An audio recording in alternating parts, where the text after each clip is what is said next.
మాల్విక గారు. Yes, so మీరు కూడా బైక్ రైడ్ చేశారు కదా సినిమాలో, చేశానండి. సో అప్పుడు ఎలా అనిపించింది మేడం? చాలా బాగా అనిపించింది. నేనే నేర్పించాను శర్వాకి ఎట్లా బైక్ రైడ్ చేసుకోవాలని, అంతా నేనే. నిజంగా రాదా? నిజంగా నిజంగా ఓకే. చాలా శర్వాన్. బాగా వచ్చింది. మొన్న ఒక పెద్ద హిట్ అయింది నారి నారి, అండ్ ఇప్పుడు సమ్మర్కి దింపారు, పండగ ఒక సినిమా దింపుతున్నారు, నెక్స్ట్ భోగి రాఖీ Updates. పండగ రాఖీకి వస్తుంది. Eagerly waiting for that project and congratulations for Biker. ఇప్పుడు 4DXలో కూడా చూడాలని ఉంది, ఇంకోసారి వెళ్దాం అనుకుంటున్నాను.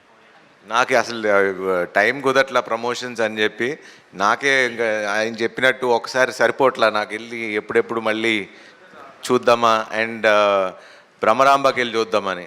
ఇంత పెద్ద క్లాస్ థియేటర్ కాకుండా మన మాస్ థియేటర్లో చూద్దామని. అండ్ సినిమాలో మీరు ఒక సినిమాకి వెళ్తారు కదా, భాషా ఫిలింకి, అదే ఒక సినిమాకి వెళ్తారు.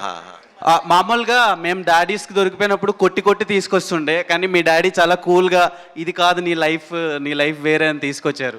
సో ఆ టైంకి మీ లైఫ్లో ఏమైనా మెమరబుల్ మూమెంట్స్ ఉన్నాయా? మనకి మనం ఎక్కడ దొరకం కదా.